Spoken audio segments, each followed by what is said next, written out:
আসসালামু আলাইকুম রহমতুল্লাহি আবরাকাতু। সুধী দর্শক, আজ আমি যে বিষয়টা বলবো সেটা হচ্ছে ভারত বাংলাদেশ নির্ভরতা এবং ভারত বাংলাদেশ যে দুইটা বন্ধুপ্রতিম দেশ আজ শত্রুতে পরিণত হয়েছে। দুইটা দেশের যে কোনো একটা দুইটা দেশই দুইটা দেশকে আর দেখতে পারছে না এবং একই ছাদের নিচে থাকা খুবই অসম্ভব হয়ে যাচ্ছে। সুধী দর্শক, সুদীর্ঘকাল ধরে ভারতের সাথে বাংলাদেশের যত শাসকরা আছে সবাই একটা তাল মিলিয়ে চলেছে এবং সবাই সৌহার্দ্য সম্প্রীতির সাথে উভয়কে সম্মান প্রদর্শন করে চলেছে এবং প্রত্যেকের দাবি দাওয়াকে একটা সম্মানজনক পর্যায়ে নিয়ে চলেছেন। কিন্তু এখন যে অবস্থা দাঁড়াইছে সে অবস্থাটা খুব কঠিন অবস্থা। যেমন ভারত পাকিস্তানের অবস্থা, সম্পর্কের ক্ষেত্রে ঠিক একই অবস্থা ভারত বাংলাদেশের ক্ষেত্রে। আমাদের বাংলাদেশের কিছু মানুষ আছে এবং পাকিস্তানের সরকার প্লাস পাকিস্তানের জঙ্গি বাহিনী বাংলাদেশকে অস্থিতিশীলতা করার জন্য, অর্থাৎ উদ্বেগজনক অবস্থায় নিয়ে যাওয়ার জন্য এই পাকিস্তান ম্যাটিকুলাস ডিজাইনে এগোচ্ছে এবং বাংলাদেশকে একটা অকার্যকর রাষ্ট্রে পরিণত করার জন্য তারা উঠে পড়ে লাগিয়েছে। কারণ পাকিস্তানের অবস্থা খুবই খারাপ। এত বড় একটা বিশাল দেশ, বাংলাদেশের 8 গুণ, সেই দেশে রিজার্ভের পরিমাণ মাত্র $21 বিলিয়ন। এখন পাকিস্তানও চাচ্ছে অন্তত বাংলাদেশকে একটা অকার্যকর রাষ্ট্রে পরিণত করে এই দেশটা একটা জঙ্গি তালেবানে পরিণত করতে। এই জন্য তারা বাংলাদেশের একটা গোষ্ঠীকে তাল দিচ্ছে যাতে করে বাংলাদেশটা ধ্বংস হয়ে যায়, শেষ হয়ে যায়, তাদের সমমানের হয়ে যায়। এই বাংলাদেশে অনেক লোক হয়তো পাকিস্তানে যায়, তারা ঘুরে ঘুরে তাদের দেখা উচিত যে তাদের জীবনযাত্রার মান কেমন। সেটা না করে আমরা ভারতরে ধরো, ভারতরে মারো, ভারতরে কাটো, ভারতে 7 সিস্টার দখল করে নাও, পাকিস্তান থেকে ক্ষেপণাস্ত্র আনো, ভারতরে মারব, এই আছে অবস্থা। এখন আবার গুঞ্জন উঠেছে পাকিস্তান পারমাণবিক বোমা দিবে বাংলাদেশে, আবার উন্নত মানের ক্ষেপণাস্ত্র দিবে। এটা কি মাগনা দিব? পাকিস্তান মাগনা দিবে না। একটা যুদ্ধ বাধাইতে গেলে অনেক কাঠখড় পুড়াই দেয়, প্রচুর অর্থের প্রয়োজন হয়। একটা যুদ্ধে জড়াই দিয়ে পাকিস্তান হাততালি দেবে, তাদের থেকেও দেশ অনিরাপদ হয়ে যাবে, দেশ ধ্বংস হয়ে যাবে। এইটা তারা তাকায় দেখবে যে 71 সালে আমাদের সাথে তোমরা আলাদা হয়ে ভুল কাজ করেছ। একটা মেটিকুলাস ডিজাইন। সুধী দর্শক, এই ভারত কেন বাংলাদেশকে সাহায্য করে বিশ্বাস করে না? বিশ্বাস না করার অনেকগুলো কারণ আছে। বাংলাদেশ একটু ইসলামিক মাইন্ডের এবং আমাদের দেশে এখন প্রচুর মাদ্রাসা আছে। প্রচুর মাদ্রাসা থেকে প্রতি বছর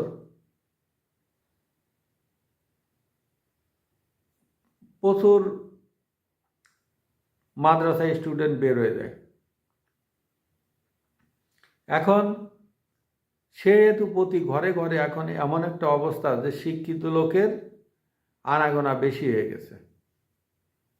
তা যার কারণে আমাদের দেশটা এক শ্রেণীর লোক ক্রমে ধ্বংস করে দেওয়ার চেষ্টায় লিপ্ত আছে। সুধী দর্শক,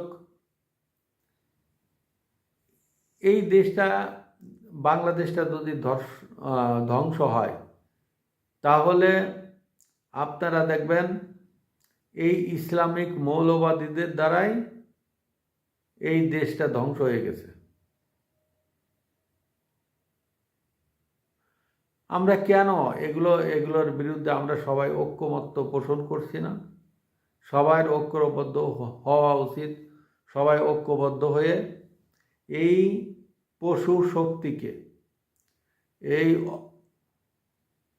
অমানবিক একটা গোষ্ঠীকে এগুলো প্রতিহত করা।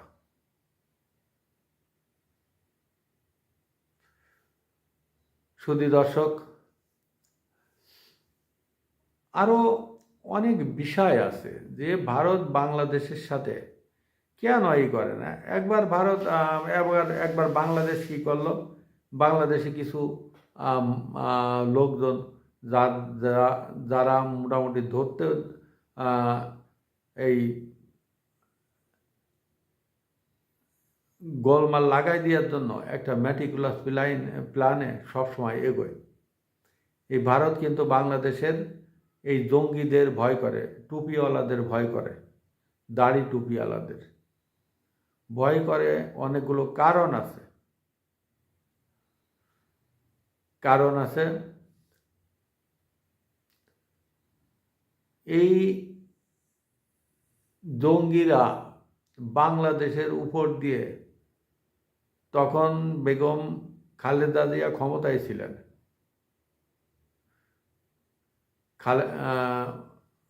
ছিলেন, এবং তিনি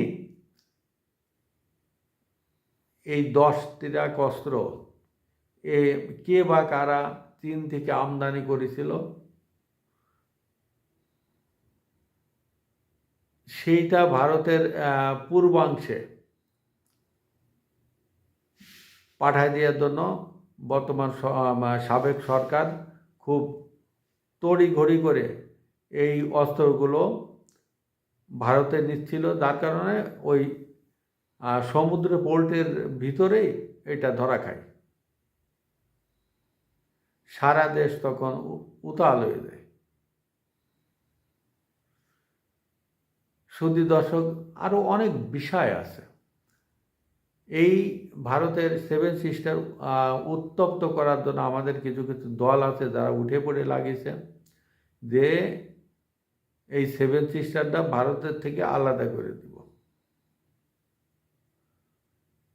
এই সব কারণগুলোতে তারপরে আবার দেখা যাচ্ছে বিএনপি পাকিস্তানের যে সম্পর্কটা, বিএনপি জামাতের সম্পর্কটা, এই জিনিসগুলো আমেরিকা মেনে নিতে পারে না। তা মেনে না নেওয়ার কারণেই ভারত সবসময় একটু দূরে দূরে থাকে, মানে তারা তাদের কার্যক্রম হাসিল করে। আমি অবশ্য এর আগেও একটা কন্টেন্টে এই কথাগুলো বলেছিলাম, কিন্তু কথাগুলো অনেকে কর্ণপাত করেনি।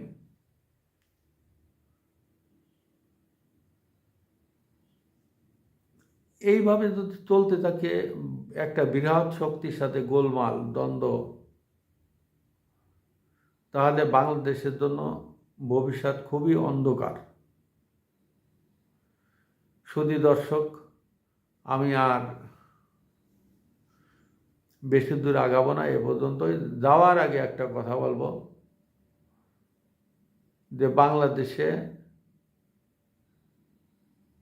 সাবেক প্রধানমন্ত্রী শেখ হাসিনা যেভাবে শক্ত হাতে দেশ চালাইছেন,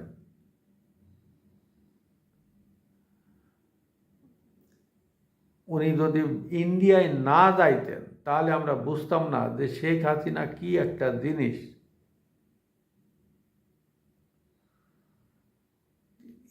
সেহেতু আওয়ামী লীগ অনেক ভুল করেছে। এই রকমের নেতারা বাংলাদেশের ঘরে ঘরে আছে। তারা এখন দেখা যাচ্ছে যে ডাকলেও অনেকে আসতে চায় না,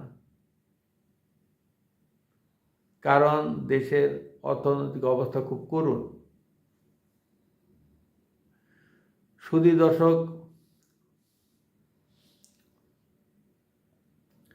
আমি আজকে এ পর্যন্তই রাখবো, আর মানে সামনে এগোবো না। আপনারা আমার চ্যানেলটিকে সাবস্ক্রাইব এবং ফলো দিয়ে আমার পাশে থাকবেন।